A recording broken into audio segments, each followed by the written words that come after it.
Millionaire Victoria Whitman invites the son of her black maid to play chess as a joke.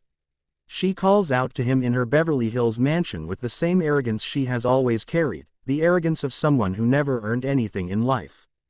Diego Santos, 17 years old, is helping his mother serve guests at a charity dinner when Victoria decides to turn him into the evening's entertainment. Businessmen, politicians, and their wives laugh quietly behind their expensive champagne glasses.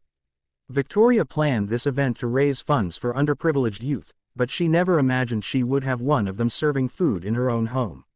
The irony amuses her deeply. She mocks the boy, asking him to show how people from the slums play chess. Guests whisper that he probably does not even know how a knight moves. Carmen, Diego's mother, lowers her eyes, her hand tightening around the serving tray. 20 years of cleaning this house, raising her son alone, and now she must watch her employer use him as a joke. Victoria tells Carmen to stop serving and watch her son play because it will be educational for both of them. Diego stands still, his eyes scanning not just the chessboard but every face in the room. He understands more from silence than words. His calm and focused posture silences some of the guests. His fingers move slightly as if visualizing an invisible game. With steady confidence he accepts Victoria's invitation. She sits proudly in her leather armchair, acting like a queen waiting for amusement. She boasts about her Italian marble board, each piece worth more than he could imagine. A guest questions whether this is cruel, but Victoria dismisses it, calling it a learning opportunity. What she does not know is that Diego spent the last 8 years studying every opening, every strategy, and every trap created by grandmasters.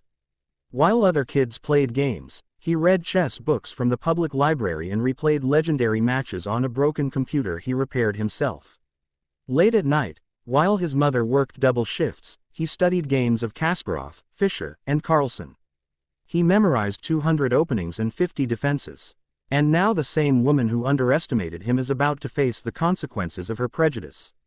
Victoria arranges the pieces dramatically while Diego observes every guest. He is not preparing for a simple game. He is preparing to rewrite every assumption in that room about who deserves respect. Victoria chooses the white pieces as she always does. Diego arranges his black pieces with precise alignment, impressing even the wealthy guests. Victoria announces she will donate money if the boy manages to give her even one scare. This time Diego smiles, but it is the calm smile he uses when someone underestimates him. The game begins. Victoria plays her first pawn confidently, claiming she learned it at Harvard. Diego responds instantly with the Sicilian defense. The room goes quiet. This is not the move of a beginner. Victoria continues playing memorized lines while Diego reads her confusion like an open book. He remembers the torn chess book he found in a library trash can years earlier.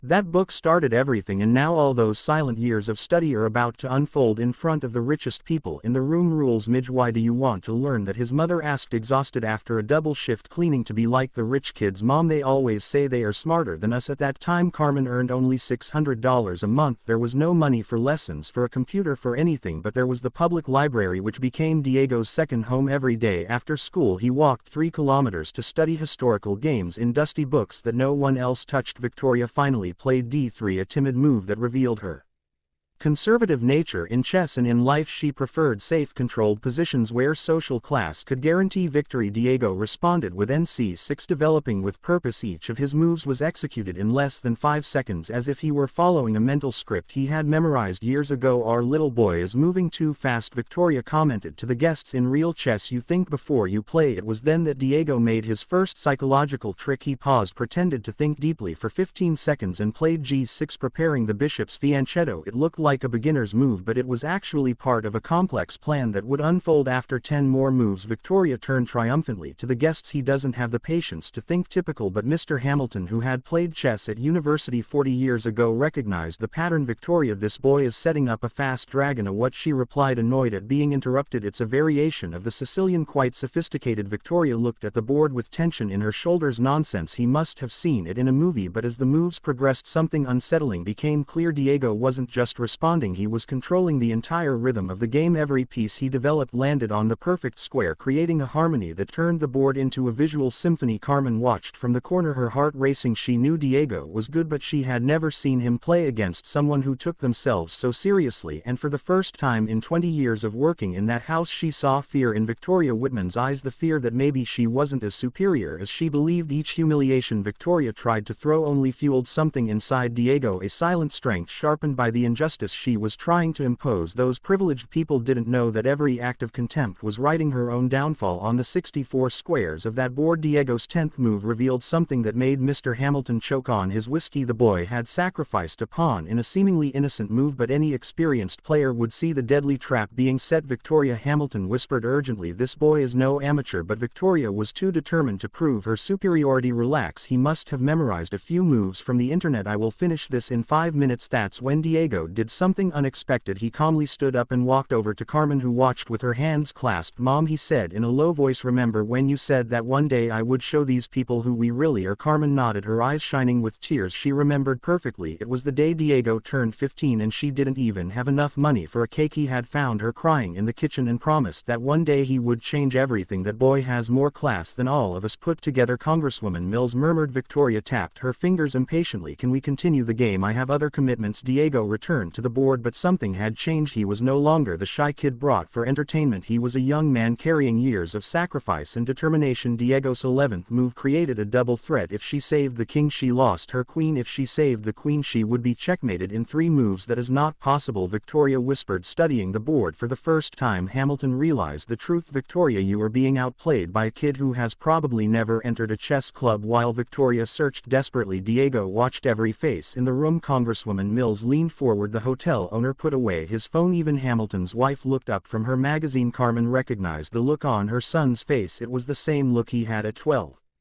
Discovering the chess section in the public library, the same look he had studying for 5 hours on a broken computer, the same look he had waking early every morning to solve tactical problems. Victoria finally made a move in a desperate attempt to escape the trap, but it was already too late. Diego had calculated that possibility. 6 moves earlier. "Check," he said quietly, moving his queen to a position that created 3 different winning paths. The silence in the room grew heavy. Victoria looked at the board, then at Diego, then back at the board again. Her hands trembled slightly, not from fear but from a contained fury at realizing she was being dismantled by someone she believed to be beneath her. "You must have seen that sequence somewhere," she said, her voice rising. "No one learns that alone." Diego smiled for the first time since the game began. "You were right, ma'am. I learned it from Gary Kasparov." "Kasparov taught you?" Hamilton asked in disbelief. "Not personally," Diego replied, sliding another piece into what was clearly the final formation, "but I studied all his documented games, 1,832 to be exact. He used this exact sequence against Karpov in the World Championship of 1984, Game 23. Victoria looked around the room, searching desperately for someone to validate her, but instead she found silent disapproval. For the first time in her life, the people around her were not impressed.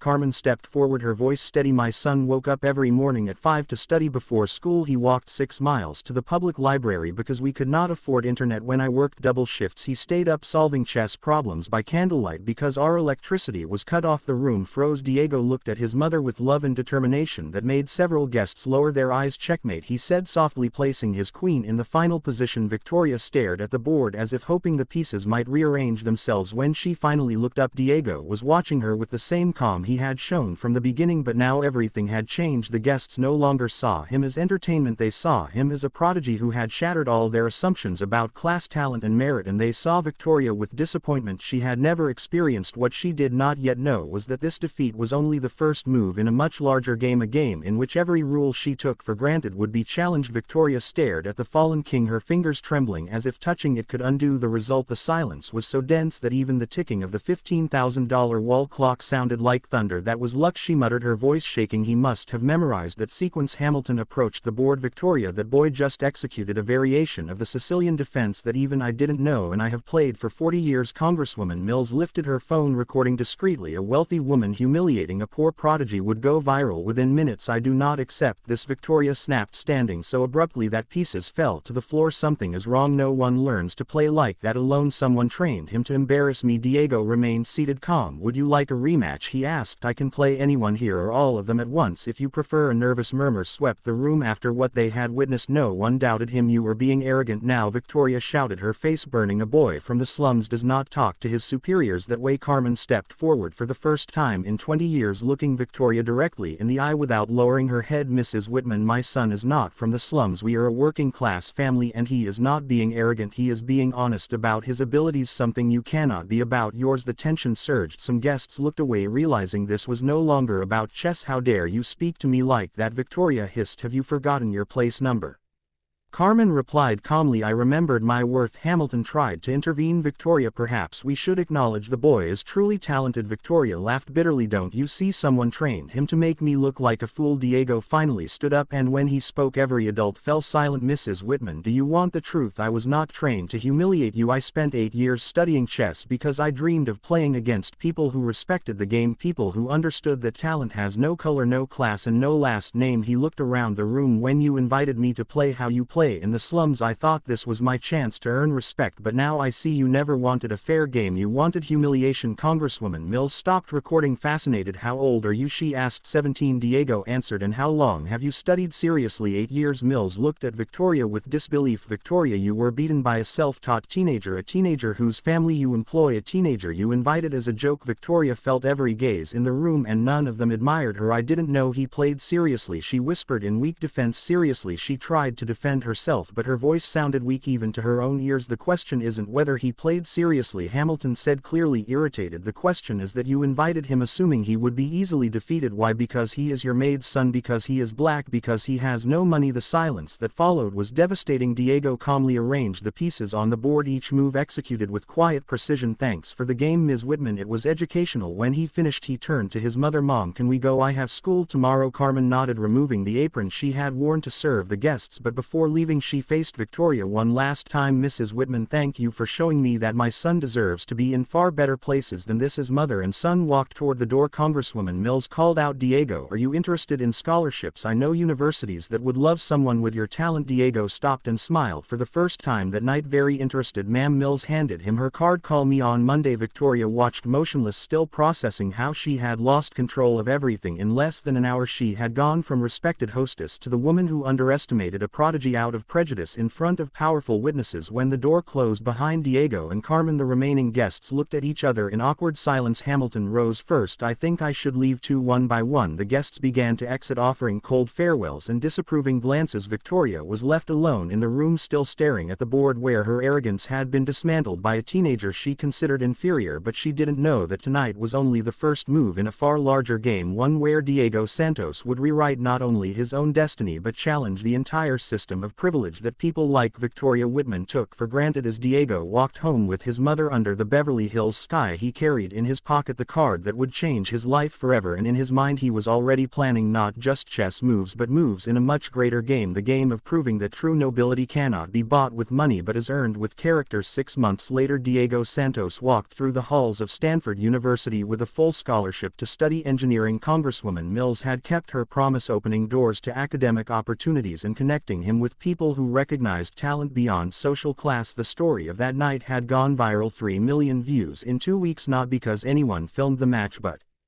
because Mills herself shared the story, turning Diego into a symbol of resilience and Victoria into an example of what misused privilege looks like. Young prodigy destroys Prejudice. Millionaire in chess became the headline, dominating the internet. The comments were relentless, calling Victoria shameful and praising Diego as someone who deserved every opportunity. Victoria Whitman became unwelcome in her own social circles. Her golf club membership was cancelled under pressure. 3 charities removed her name. Hamilton, a friend of decades, avoided her gatherings. Victoria's wife even said during a dinner in Malibu, Victoria has always been arrogant, but I never imagined she could be so cruel to humiliate a child like that. The harshest realization for Victoria was that Diego never sought revenge. He simply played the game with mastery, shaped by years of quiet dedication. The humiliation she felt was created by her own prejudice. Carmen, meanwhile, was promoted to cleaning supervisor at a 5-star hotel in Santa Monica with triple the pay and full medical benefits. Not charity but recognition of professionalism long overlooked. Diego founded a free online chess program program connecting youth from underserved communities with college mentors. Within 6 months, over 1,200 children were learning not only chess but life strategies. Chess taught me that every person has unique strategic value, Diego said during a CNN interview. Victoria taught me that some people must lose everything to learn what matters most. When asked if he held a grudge, Diego smiled calmly. Grudges are pieces that block the board. I prefer to focus on what I can build. Victoria watched that interview alone in her mansion, now empty of friends. For the first time she understood what she had truly lost, not a match but an opportunity to be better. Hamilton called her once, saying, "Victoria, you created that situation." Diego simply responded with, "A class you should have shown from the beginning." The lesson echoed beyond Beverly Hills. Diego proved that true nobility does not come from wealth or surnames but from character forged in adversity. He turned prejudice into purpose and the cruelty of others into his own growth. Today, when Diego looks ahead, he sees no limits imposed by others, only possibilities shaped by determination. Victoria tried to diminish him to elevate herself, but in the end she revealed that greatness comes from lifting others, not tearing them down. Carmen proudly framed a photo of Diego receiving his honorable mention at Stanford beside a certificate from the chess program that had already changed thousands of lives. Achievements no money could buy and no prejudice could take away. The best revenge Diego learned is not destroying those who tried to harm you but building something so extraordinary that their mediocrity becomes irrelevant. Victoria tried to turn him into entertainment, but Diego Santos became inspiration, and that difference defines not only who wins in chess but who wins in life. If this story touched your heart, subscribe for more stories that show real power comes not from privilege but from turning obstacles into opportunities for greatness.